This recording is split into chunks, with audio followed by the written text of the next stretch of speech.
Welcome to all of you. I hope you all are safe and healthy.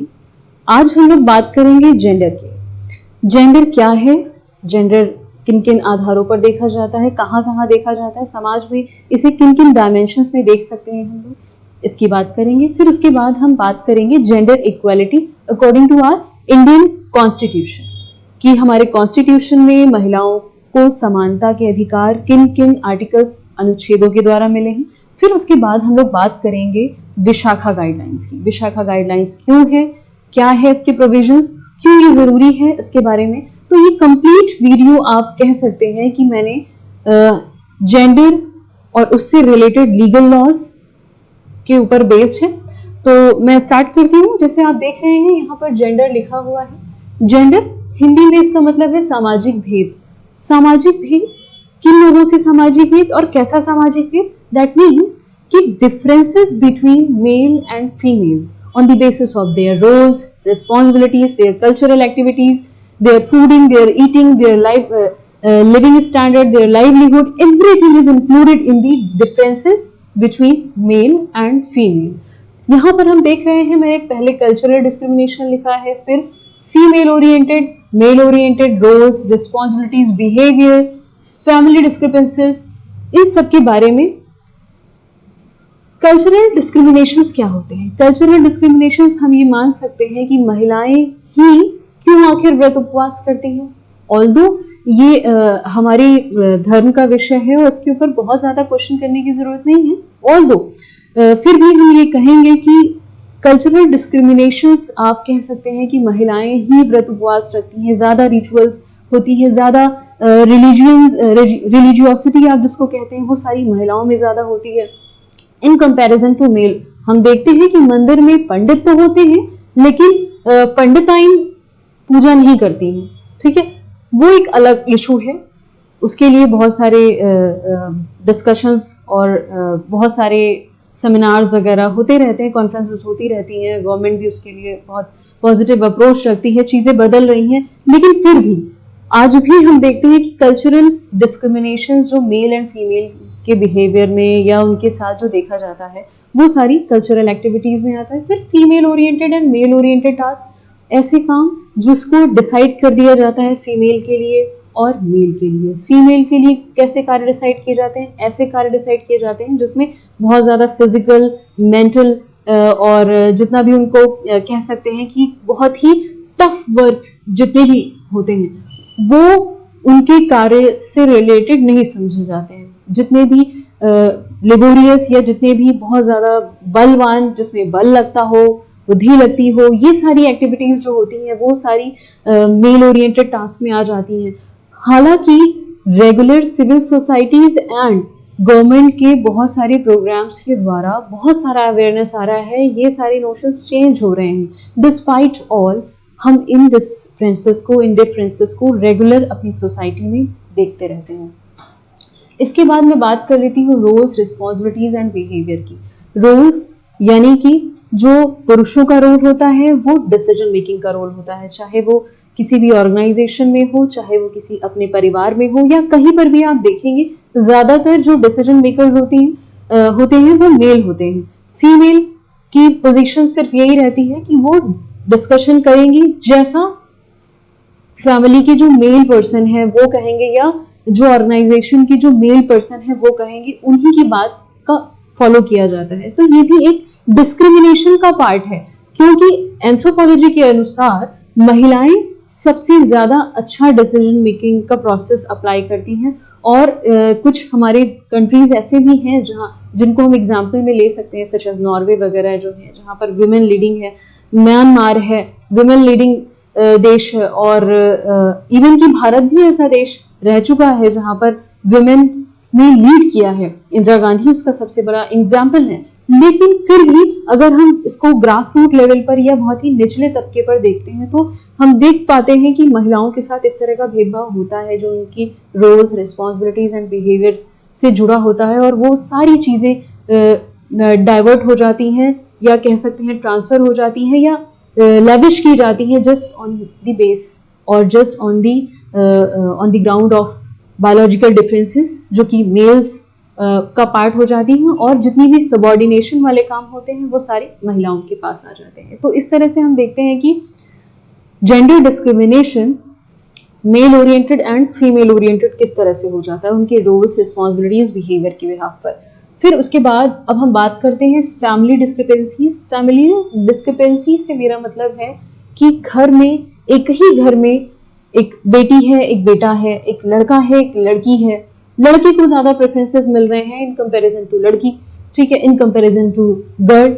उसके लिए पढ़ने की जो, पढ़ाई की जो एक बाउंड्री लाइन है वो उसके आसपास के कॉलेज तक ही सीमित होती है, जबकि मेल यानी कि बॉय के लिए वो एक एक्सप्लोर कर जाती है, चाहे वो अपने ही देश के दूसरे स्टेट्स हो या फिर अपने देश से बाहर जाने की बात हो। इस तरह से हम एजुकेशन में भी देखते हैं कि महिलाओं और पुरुष यानी कि गर्ल और बॉय के बीच में जो डिफरेंसेस हो रहे हैं वो उस तरह के छोटे छोटे भेदभाव हम लोग देख सकते हैं अपने फैमिली के ही चीज़ों में। चाहे अच्छा, इसके अलावा और क्या क्या देख सकते हैं, इसके अलावा हम लोग ड्रेसिंग सेंस, उनका खाने पीने से रिलेटेड जितनी भी चीज़ें हैं, या हम कह सकते हैं उनके न्यूट्रिशन लेवल की बात अगर हम करें, या उनके पॉलिटिकल या लीडरशिप की अगर हम बात करें, या उनको एक्स्ट्रा प्रमोशन की बात करें, या फिर हम ये कहें कि अपना बिजनेस स्टार्ट करने की बात आती है तो महिलाओं को ज्यादा प्रमोट किया जाता है या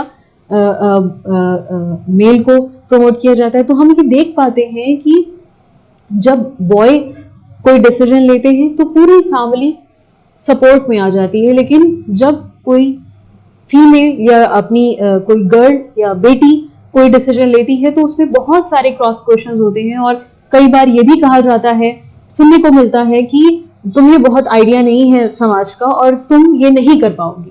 तो ये जो भेदभाव हैं जो कि पिछले कई वर्षों से चलते चले आ रहे हैं और रूरल इंडियाज में इनकी बहुत ही ज्यादा भरमार है। मैं अर्बन एरियाज या सेमी अर्बन एरियाज की बात नहीं करूंगी क्योंकि वहां पर जितनी भी गवर्नमेंट की पॉलिसीज हैं और एजुकेशन का जो प्रभाव है, टेक्नोलॉजी का जो प्रभाव है, उसने बहुत सारी चीजों को चेंज किया है। तो लोगों का परसेप्शन, आइडिया और विचार या थॉट प्रोसेस में बहुत सारे चेंजेस आए हैं, निश्चित ही आए हैं। ऑल्दो क्योंकि भारत गांव में निवास करता है, ग्रामीण एरिया जो है हमारा वो आज भी बहुत ज्यादा पॉपुलस है, तो वहां पर ये डिफरेंसेस आज भी एग्जिस्टेंस में है। मैंने यहाँ पर आपको बताया कि जेंडर को कितने कितने और किन किन आधार पर देखा जा सकता है, कहाँ कहाँ देखा जा सकता है।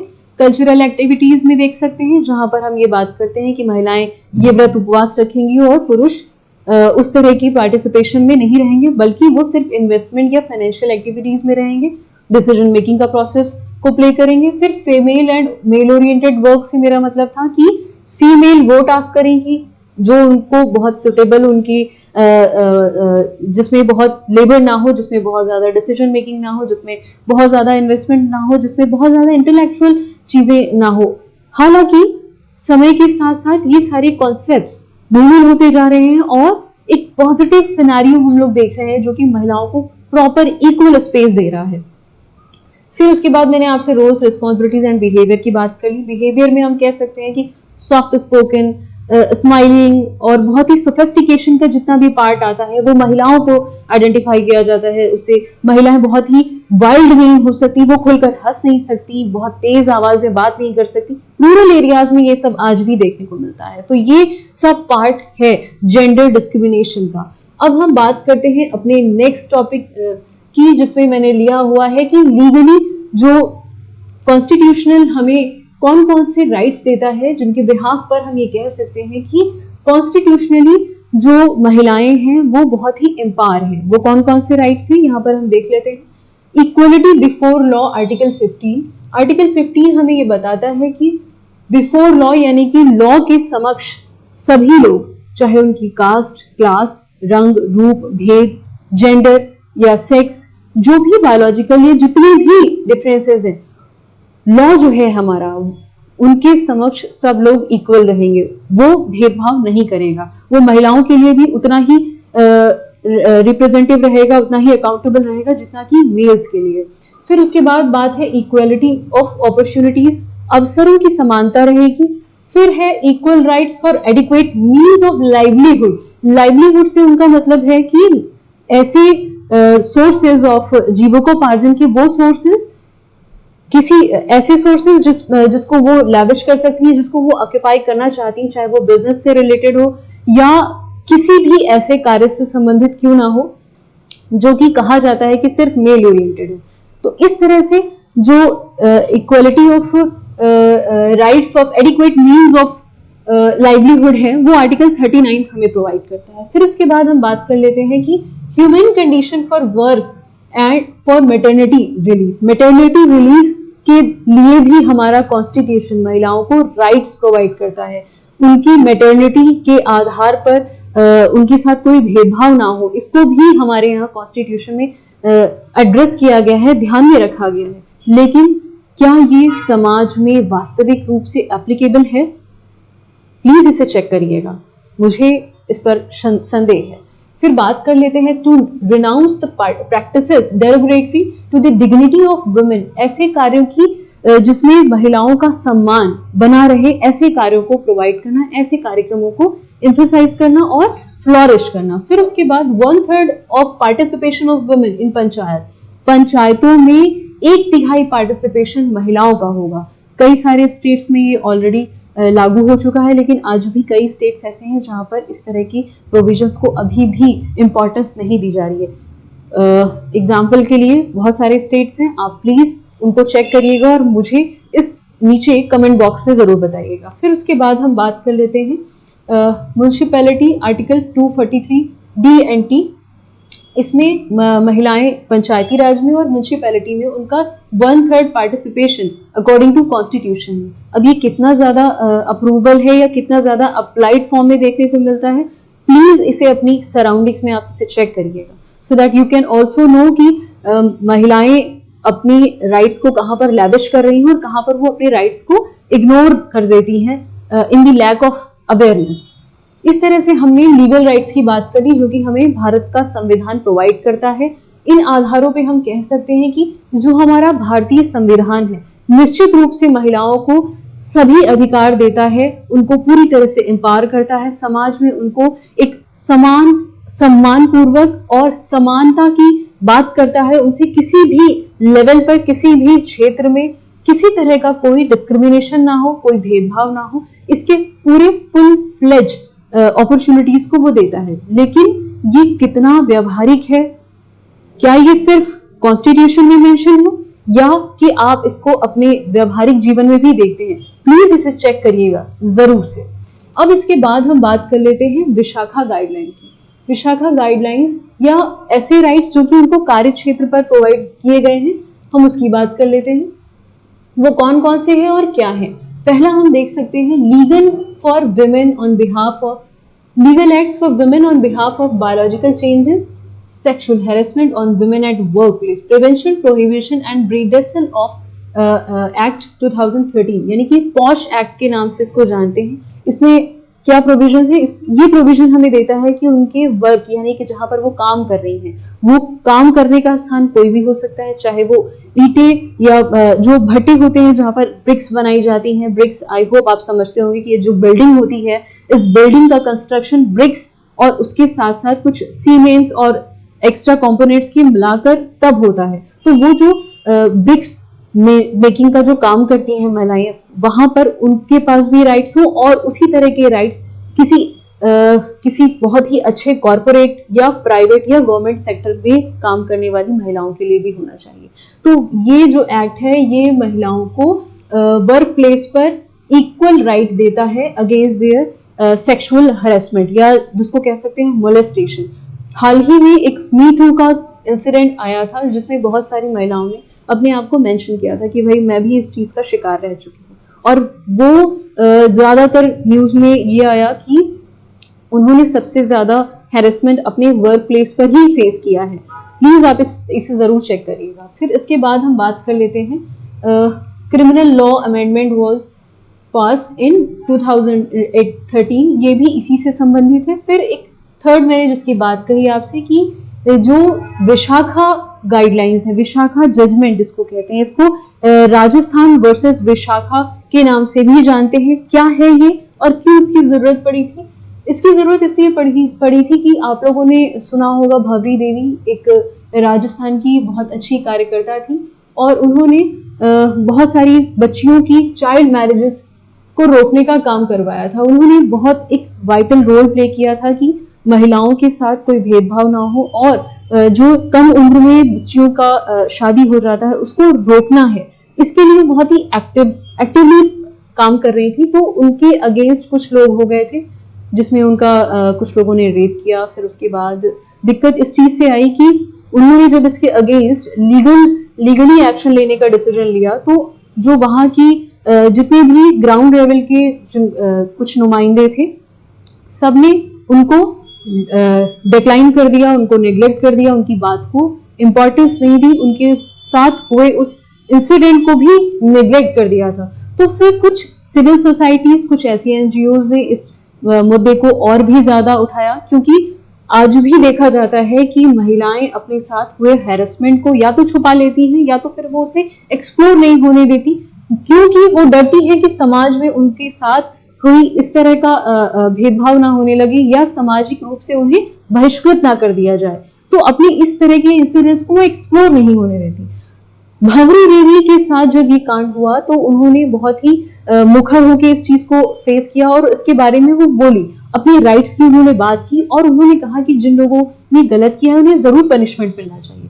तो उनके इस जज्बे को और उभारने के लिए, उसे एम्पावर करने के लिए कुछ एनजीओज ने एक कंपाइल करके विशाखा नाम फॉर्म किया और फिर इसके बिहाफ पर एक नियम पास हुआ जिसे विशाखा गाइडलाइंस कहते हैं। विशाखा गाइडलाइंस में कार्यस्थल पर होने वाले जितने भी उनके साथ हैरेसमेंट्स हैं या जितनी भी एक्टिविटीज है, चाहे वो वर्बल हो, इंटेंशनल हो, इमोशनल हो, या आप कह सकते हैं कि किसी भी तरह का भावनात्मक, मानसिक और फिजिकल जिसको कहते हैं या शारीरिक जिसको कहते हैं, किसी भी तरह का अब्यूज अगर किसी महिला के साथ हो रहा है तो उसके पास एम्पावरमेंट, उसके पास राइट्स है कि वो विशाखा गाइडलाइंस का यूज करे और वहां पर इस बात की कंप्लेन करे कि उसके साथ इस तरह का हैरेसमेंट हुआ है। विशाखा गाइडलाइंस में बेसिकली बताया गया कि महिलाओं के साथ होने वाला दुर्व्यवहार किसी भी फॉर्म में हो सकता है। हालांकि हम इसको और भी कई एस्पेक्ट्स में देख सकते हैं, लेकिन जब विशाखा गाइडलाइंस आई तो वहां पर ये डिस्कशन हुआ कि आखिर किस किस तरह के चीजों को हम इसके अंतर्गत रखेंगे, किस किस चीज को हम हैरेसमेंट का फॉर्म देंगे। तब वहां पर ये डिसाइड किया गया कि फिजिकल होना चाहिए, फिजिकल लेवल पर किसी भी तरह का टॉर्चर, या इमोशनल लेवल पर किसी भी तरह का हैरेसमेंट जिसमें अब्यूजिव भी हो सकता है, या उनको किसी तरह का अनइंटेंशन और इंटेंशनली किसी तरह का कुछ कमेंट पास करना, या कुछ इस तरह के मटेरियल्स को शो करना, या कुछ पिक्चर्स के द्वारा। बहुत ज्यादा एक वृहद रूप से सारी चीजों को कवर किया गया इस विशाखा गाइडलाइंस में हैरेसमेंट की परिभाषा के अंतर्गत। फिर ये डिसीजन लिया गया कि क्या क्या नियम होने चाहिए, वर्क प्लेस पर महिलाओं को किस तरह से प्रोटेक्ट किया जा सकता है, उनके अगेंस्ट हो रहे इस हैरेसमेंट की सिचुएशंस को, कंडीशंस को कैसे स्टॉप किया जा सकता है, रोका जा सकता है। तो ये निश्चय किया गया कि अब से किसी भी कार्यस्थल पर एक कमेटी होगी, उस कमेटी में सबसे ज्यादा पार्टिसिपेशन होगा महिलाओं का, और फिर वहां पर महिलाएं अपने साथ हुए किसी भी तरह के हैरेसमेंट की शिकायत कर सकेंगी, और फिर वो कमेटी अंतर्गत विशाखा गाइडलाइन की उसको आगे लीगली उसके ऊपर एक्ट करेगी और जो भी कल्प्रिट होगा उसको पनिश करवाएगी। आई होप आपको ये वीडियो समझ में आया होगा, बहुत पसंद आया होगा। प्लीज आप इसे और डिटेल में जान सकते हैं, आप इस वीडियो को और डिटेल में देख सकते हैं। कीप वॉचिंग, पढ़ाई करो। Thank you.